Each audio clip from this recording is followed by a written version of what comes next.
ආයිබෝවන් සුබ දවසක්.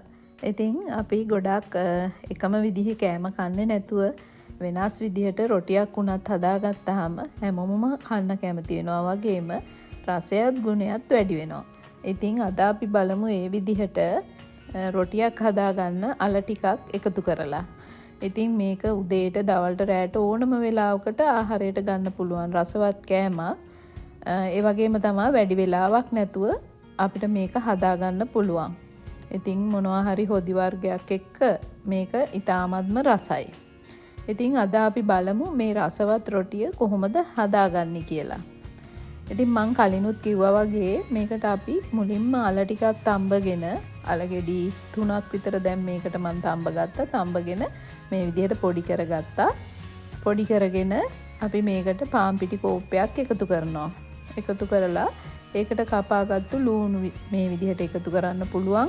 ඒ වගේම කරපිංච කොළ හරි කොත්තමල්ලි කොළ හරි මේ විදිහට එකතු කරගන්න කපාගෙන. ඊට පස්සේ කෑලි මිරිස් ටිකකුත් අපි එකතු කරමු. ඒ වගේම තෙල් මේස හැන්දකුත් මේකට එකතු කරනවා. එකතු කරලා අවශ්‍ය පමණට ලුණුත් දාගෙන අපි මේක පොඩ්ඩක් කලවම් කරගන්නවා. කලවම් කරගෙන වතුර එකතු කරනවා. ඉතින් වතුර එකතු කරද්දි ගොඩක් නම් එකතු කරන්න එපා. බොහොම පොඩ්ඩක් එකතු කරන්න. මොකද අලත් තැඹිලා තියෙන නිසා ඇලෙන ගතියක් තියෙනවා ගොඩක්. වතුර නම් ගොඩක් එකතු කරන්න එපා. හදිසියවත් වතුර වැඩි වුණොත් තව පාන් පිටි ටිකක් එකතු කරන්න. දැන් මේ වගේ තෙල් ටිකක් දවටගෙන අපි මේක ටිකක් විනාඩි 20ක් විතර වගේ තියාගමු. තියාගෙන අපිට මෙන්න මේ විදිහට ගුලි කඩාගෙන මේ විදිහට අපිට රොටි ටික හදාගන්න පුළුවන්. ඉතින් ගොඩාක්ම තුනී කරන්නත් යන්න එපා.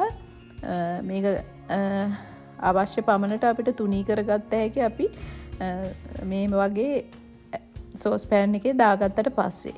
ඉතින් මේ විදිහට තුනී කරගන්න. ඊට පස්සේ තෙල් ටිකක් මෙන්න මෙහෙම උඩින් ඉහින්න. එතකොට අර කර වෙලා යන ගතිය නැති වෙනවා. ඊට පස්සේ අපිට පුළුවන් දෙපැත්ත මාරු කරමින් මේක හදාගන්න. ඉතින් මේක හරිම රසවත්.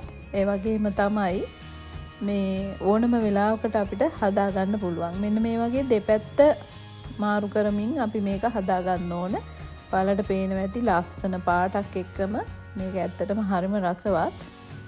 ඉතින් මේ විදිහට අපේ රොටි ඔක්කොම ටික අපි හදාගන්නවා.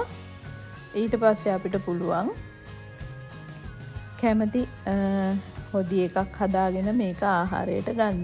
මෙහෙම වුණත් ඉතින් කන්න පුළුවන්. ඒ වුණාට හොදිත් එක්ක මේක හරිම රසයි. ඉතින් ඔයාලත් මේ විදිහට හදලා බලන්න. නැවත දවසක ඉතින් අපි ආයෙත් හමු වෙමු. ඕගොල්ලෝ දිගටම මාත් එක්ක රැඳී ඉන්න කියලාත් ආරාධනා කරනවා. ඔයාලා හැමෝටම සුබම සුබ දවසක්. ආයිබෝවන්.